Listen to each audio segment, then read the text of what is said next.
Assalamualaikum warahmatullahi wabarakatuh. Perkenalkan, saya Empire Labizar dari kelas 4 PJJA dengan nomor induk mahasiswa 062440111833. Sebelumnya saya ingin mengucapkan terima kasih kepada Ibu Dr. Insinyur Sri Reski Artini, Sarjana Teknik, Master Engineering, selaku dosen pengampu mata kuliah pengantar JIS dan LDD kelas 4 PJJA. Di sini, saya akan memaparkan materi tentang jenis dan pengolahan data JIS. Untuk lebih jelasnya, kita langsung saja masuk ke pemaparan. Kemudian, yang pertama itu jenis data JIS. Data JIS terbagi menjadi dua, yaitu data spasial dan data non-spasial. Data spasial yaitu adalah data yang bergeoreferensi atau data yang memiliki koordinat. Contohnya yang pertama ada peta. Peta ada dua, yaitu peta topografi dan peta tematik. Peta topografi yaitu peta yang menggambarkan bentang alam. Peta topografi sendiri terbagi menjadi dua, yaitu alamiah dan buatan. Contoh dari alamiah yaitu peta sungai, laut, danau, bukit, atau gunung. Dan buatan yaitu seperti jalan, persil atau bangunan, jembatan, atau bendungan. Dalam kata lain, bahwa alamiah itu terbentuk langsung oleh Yang Maha Kuasa, sedangkan buatan yaitu dibentuk oleh manusia. Kemudian ada yang namanya peta tematik, yaitu peta yang memiliki unsur tema tertentu. Contoh peta tematik yaitu adalah peta persebaran hewan langka di Indonesia, atau contoh persebaran hewan langka di Kalimantan. Kemudian yang kedua ada yang namanya citra. Citra yaitu foto atau gambar. Citra yang pertama ada yang namanya foto udara. Foto udara sendiri ada dua cara pengambilan dari foto udara tersebut, yaitu menggunakan wahana pesawat terbang berawak dan wahana pesawat terbang tidak berawak. Kemudian ada yang namanya citra satelit. Citra satelit yang memfotonya adalah satelit yang berada di luar angkasa, yang berarti di mana orang yang mengendalikan satelit tersebut ada di bumi. Hasil dari citra satelit yaitu citra itu sendiri, atau citra dari satelit itu sendiri. Kemudian ada yang namanya data koordinat.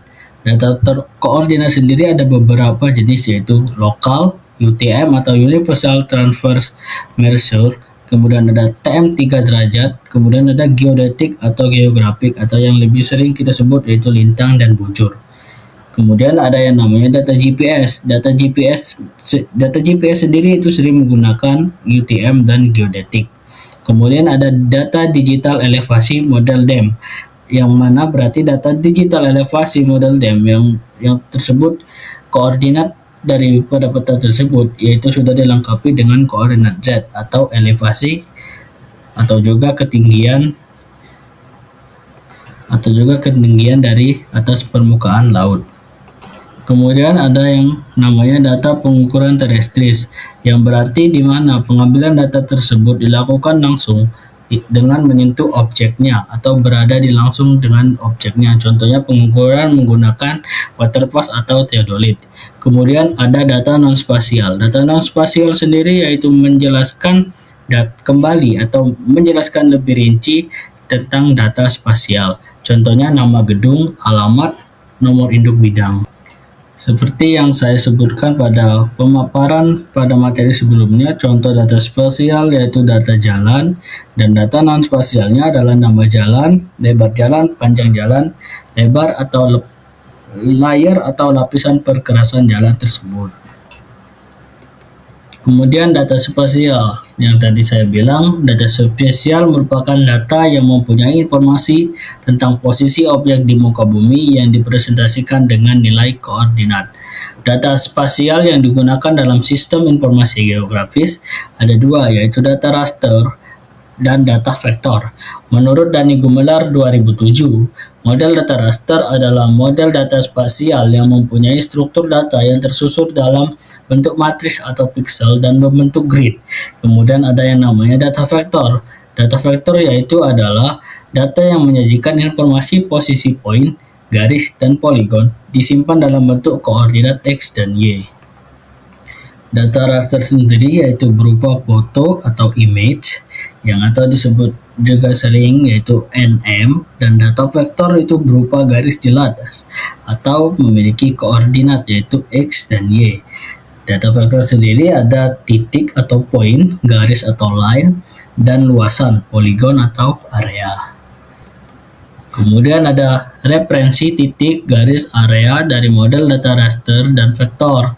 Ini adalah contoh-contoh dari referensi titik, garis, dan area dari model data raster di sebelah kiri, dan di sebelah kanan yaitu adalah data vektor, di mana data raster yaitu hanya berupa grid-grid saja atau kolom dan baris, sedangkan data vektor itu memiliki nilai koordinatnya X dan Y, atau bisa juga dibilang data raster tidak memiliki diagram Cartesian dan data vektor memiliki data Cartesian. Model data raster yaitu di mana tingkat keakurasian dari data raster ini sangat tergantung pada ukuran pixel atau biasa disebut dengan resolusi.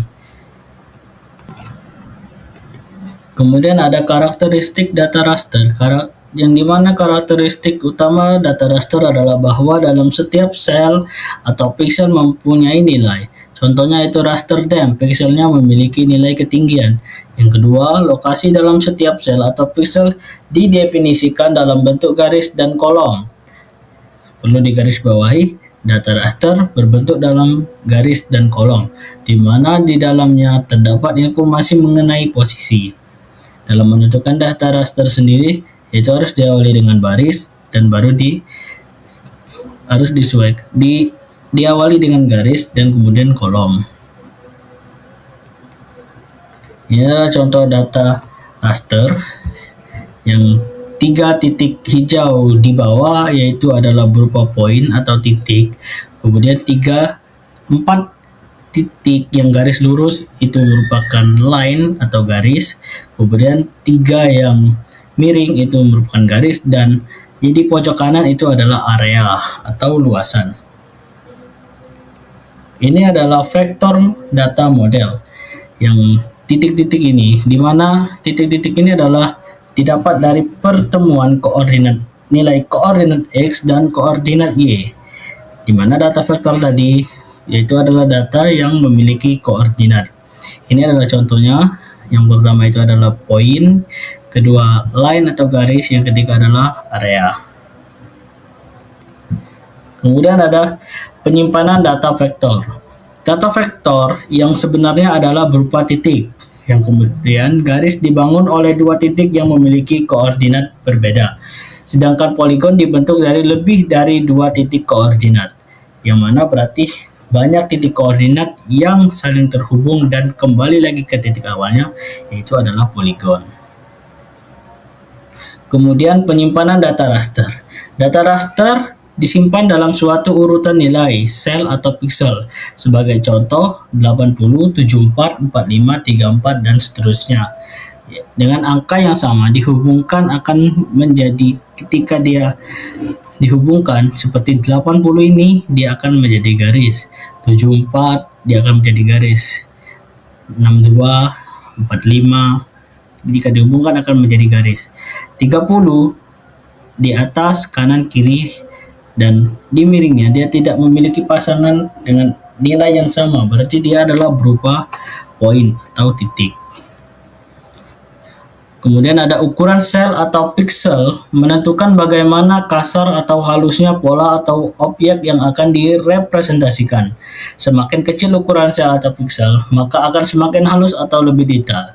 Akibatnya data strokes yang besar dan mempengaruhi kecepatan proses. Ini adalah representasi dunia nyata dengan model data vektor. Representasi dunia nyata menurut Bernhardsen dalam Jafar Eli 2009 bahwa sebenarnya dunia nyata dapat direpresentasikan dengan berbagai unsur sesuai dengan yang ada di lapangan. Kemudian ada sistem koordinat model data vektor dan raster. Apabila di dalam data raster memiliki suatu sistem koordinat, misalkan koordinat Cartesian, maka setiap baris merupakan paralel. dengan sumbu X yaitu X-axis dan kolom paralel dengan sumbu Y-axis. Ini adalah contoh koordinat Cartesian yang berarti dia adalah data vektor yang kemudian ditimpa dengan data raster berupa grid. Jika ada data seperti ini, bagaimana kita untuk mengetahui koordinatnya dari grid tersebut? Itu dapat dilihat dengan cara diambil dari sudut yang paling bawah pojok kiri. Itu adalah koordinatnya. Contoh pada gambar ini, grid tersebut di pojok kirinya, yang paling bawah itu koordinatnya adalah 5,1. Dan jika dalam data raster dia berada pada baris 2 dan kolom 2, 4, 6. Jadi baris 2, kolom 6. Kemudian demikian pula apabila sel atau piksel memuat sistem koordinat UTM atau Universal Transfer Mercator dan memiliki sel atau piksel memiliki ukuran 100, maka lokasi sel atau piksel tersebut pada 300, 500 atau east dan 5,900, 600 pada north atau utara. Ini adalah contohnya. Sama seperti tadi bahwa koordinat yang diambil yaitu ada pada sudut bawah kiri. Kemudian ada sistem koordinat model data vektor dan raster yang ketiga, yaitu sistem koordinat vektor berupa sumbu X dan Y. Titik perpotongan antara sumbu X dan Y menyajikan informasi koordinat. Seperti yang saya bilang tadi, pertemuan antara nilai koordinat X dan nilai koordinat Y itu adalah koordinatnya atau poinnya, titiknya. Kemudian ada data spasial. Kemungkinan bisa terjadi perselisihan antara kedua model data spasial. Hal ini dipertegas oleh Charles tahun 1997 melalui simulasi terjadinya perpecahan antara dua buah pandangan, di mana masing-masing pandangan mencari jalannya sendiri. Kemudian ada representasi dunia nyata dengan model data spasial. Menurut Prahasta tahun 2009 menegaskan bahwa kebutuhan manusia bisa berbeda satu sama lainnya, bervariasi dan bahkan berubah dari waktu ke waktu, sehingga tidak ada satupun model data yang benar-benar dapat memenuhi semua kebutuhan representasi dan analisis data spasial secara sempurna. Yang kemudian, kedua model data spasial berbasis raster maupun vektor akan saling melengkapi, bahkan dapat saling dikonversikan satu sama lain. Proses konversi sudah disediakan oleh software sistem informasi geografis. Di sini, itu adalah presentasi objek geografis, model data vektor yang mana menyampaikan kelebihan dan kelemahannya beserta konsekuensinya. Model data raster juga menyampaikan kelebihan dan kelemahannya beserta konsekuensinya yang kemudian dipadukan atau dikombinasikan. Dan selanjutnya rekomendasi bagi pengguna dan bisa mempresentasikan objek geografis. Ini adalah contoh tumpang tindih dari atau errors terhadap data vektor ke data raster. Ini adalah seperti yang dibilang tadi adalah sesuai dengan pixel atau selnya. Kemudian ini di gambar atas itu adalah merupakan data raster yang menggambarkan bentuk bangunannya, bentuk tampak atas dari ini adalah suatu objek itu sangat jelas, atau ini adalah bentuk citra. Yang ini adalah data vektor yang berupa garis. Dari data raster itu bisa didapat data vektor. Sedangkan jika ada data vektor itu tidak bisa dikonversi ke data raster. Itu sangat sulit. Dari gambar ini yaitu adalah data raster yang kemudian didigitasi di AutoCAD yang kemudian menjadi data vektor. Data yang berupa garis. Kemudian ada kelebihan model data vektor. Yang pertama yaitu ada data berbasis vektor memerlukan tempat penyimpanan lebih sedikit di komputer. Yang kedua, hubungan topologi dapat dilakukan dengan mudah. Yang ketiga, mempunyai resolusi spasial yang tinggi. Yang keempat, representasi grafis data spasial dari model vektor sangat mirip dengan peta garis buatan tangan manusia. Yang kelima, ada model data vektor memiliki batas-batas yang akurat, tegas, dan jelas. Yang keenam, transformasi koordinat dan proyeksi pada data model vektor tidak sulit dilakukan. Jika ada kelebihan, maka ada kelemahan, yaitu kelemahan model data vektor di antara lain. Yang pertama, data berbasis vektor memiliki struktur data yang kompleks. Data berbasis vektor tidak mudah untuk dimanipulasi. Yang kemudian ada pengguna tidak mudah berkreasi untuk membuat program sendiri untuk memenuhi kebutuhan aplikasinya. Proses untuk mendapatkan data vektor harus melalui tahapan yang disebut proses digitasi, seperti yang saya bilang tadi. Dalam memproses dan mengolah data vektor diperlukan perangkat lunak dan perangkat keras yang mahal. Proses overlay beberapa layer dan data vektor secara simultan memerlukan waktu yang cukup lama. Kemudian ada kelebihan dari model data raster. Yang pertama yaitu memiliki struktur data yang sederhana. Yang kedua, mudah dimanipulasi dengan menggunakan fungsi-fungsi matematis sederhana karena strukturnya sederhana seperti matriks bilangan biasa. Yang ketiga, ada proses generalisasi mudah. Yang keempat, gambaran permukaan bumi dalam bentuk citra raster yang didapat dari radar atau satelit penginderaan jauh selalu lebih aktual daripada bentuk vektornya.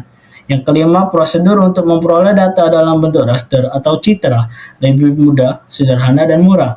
Yang terakhir yaitu harga sistem perangkat lunak aplikasinya cenderung lebih murah. Berbeda terbalik dengan data vektor tadi, di mana data vektor tadi membutuhkan harga yang lebih mahal. Kemudian ada kekurangan model data raster. Yang pertama, data raster memerlukan ruang atau tempat penyimpanan yang besar di komputer. Yang kedua, sangat sulit untuk mempresentasikan hubungan topologi. Yang ketiga, tampilan atau representasi dan akurasi posisinya sangat bergantung pada ukuran pikselnya atau resolusi spasial.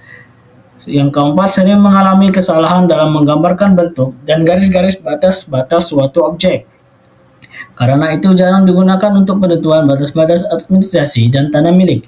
Yang kelima yaitu metode untuk mendapatkan format data vektor melalui proses yang lama cukup melelahkan, baik proses digitasi pada instrumen-instrumen fotogrametri digital, on-screen digitizing, langsung di layar monitor komputer maupun proses digitasi di meja digitizer, dan relatif mahal. Yang keenam, transformasi, koordinat, dan proyeksi lebih sulit dilakukan.